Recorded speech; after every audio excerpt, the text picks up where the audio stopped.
She slammed the paper on my chest and shouted, "You have 48 hours to leave or I'll have you arrested." I looked down and saw the big red words, eviction notice and my own address under it.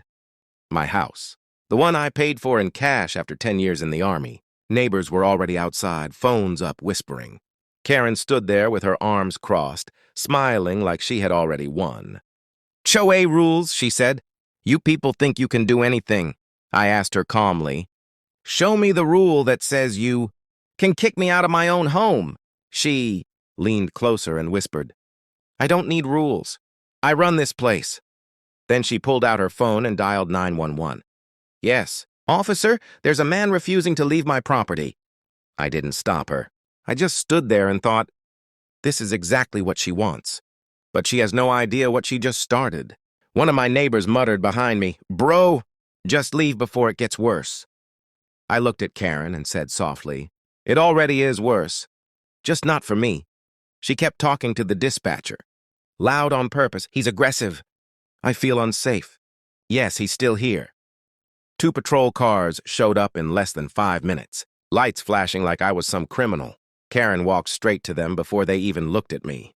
"That's him," she said, pointing.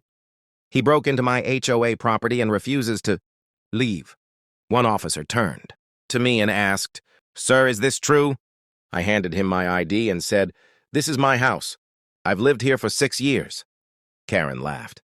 "He's lying. We already took back ownership. I have documents." She waved a folder in the air but didn't open it. The younger cop hesitated, then said, "Ma'am, we need proof."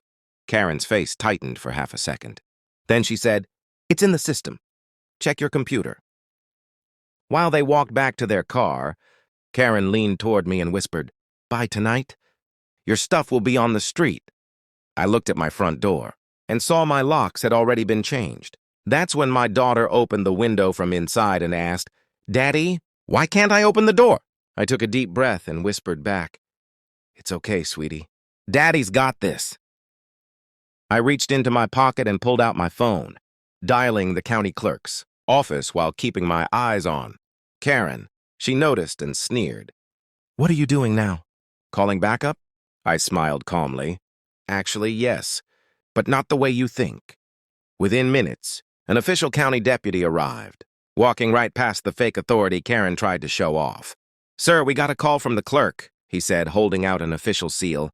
"We need to verify ownership before any eviction is enforced." Karen's jaw dropped. This is impossible."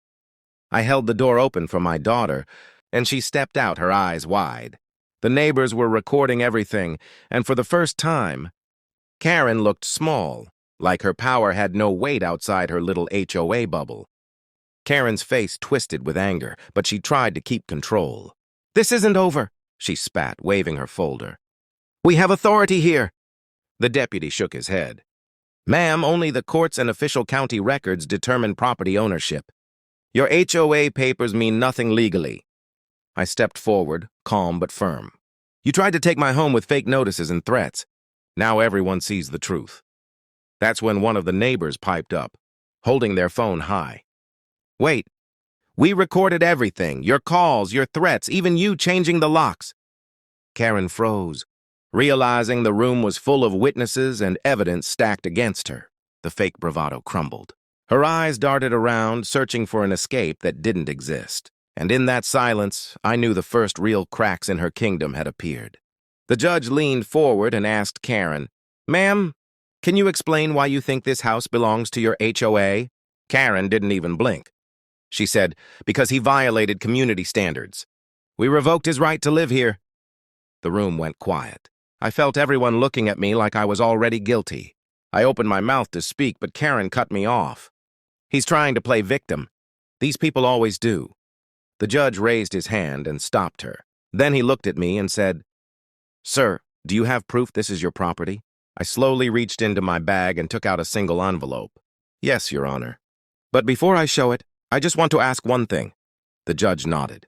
I turned to Karen and said, "Do fake documents still count as evidence in this court? Or just in your HOA?"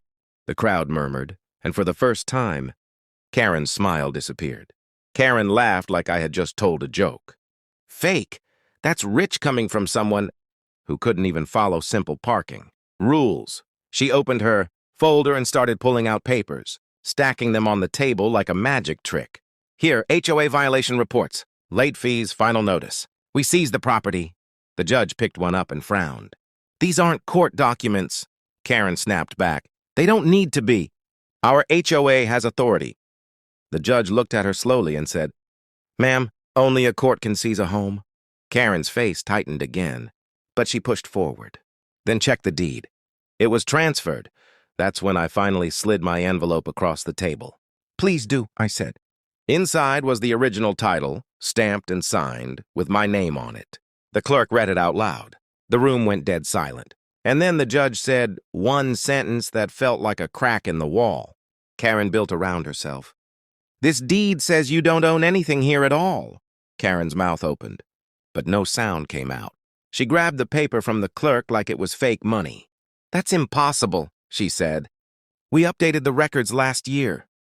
The judge leaned back and asked calmly, Updated with what authority? Karen looked around, then pointed at me. He forged it. He's lying, I shook my head. Your Honor, that deed came straight from the county office. But that's not the best part. I reached into my phone and pressed play. The courtroom speakers clicked on, and Karen's own voice filled the room. Don't worry, just print the template. Cops never check HOA papers. A few people in the audience gasped. Karen turned pale. That's edited, she whispered. I looked at her and said quietly, No, that's your board meeting. And my wife was sitting right there recording everything. Karen opened her mouth, but no sound came out at first. Then she said, fast and sharp, That paper is old. We updated everything last year. The judge turned to her and asked, Updated how? She hesitated for half a second, then said, Digitally. It's all in the HOA system. The judge leaned back. This is a courtroom, not your Facebook group. A few people in the back laughed. Karen's face turned red. I finally spoke again. Your Honor, I also have something else. I pressed a button on my phone and the video started playing on the big screen. It showed Karen on my porch, changing the locks with a maintenance guy. Her voice was clear in the clip. Don't worry. I'll say he abandoned the house. The judge looked at her and said slowly, So not only did you try to evict him, you broke into his home. Karen stood up and shouted, That video is illegal! The judge replied, calm but cold. What's illegal is what you just admitted. And that's when two real police officers walked into the courtroom. The officers stepped forward, badges shining, and one said, Ma'am, you are under investigation for trespassing and impersonating law.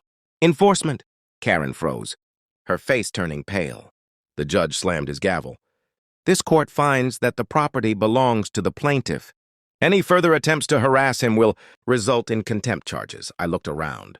At the courtroom, the neighbors, the audience, even Karen's own board members. And for the first time, I smiled. My daughter ran up to hug me. Karen was escorted out, still shouting, but no one paid attention. I held the deed in my hand, feeling the weight of 10 years of hard work and sacrifice. The judge added one final line that echoed in the room. No one. Not even an HOA president can take what is legally yours.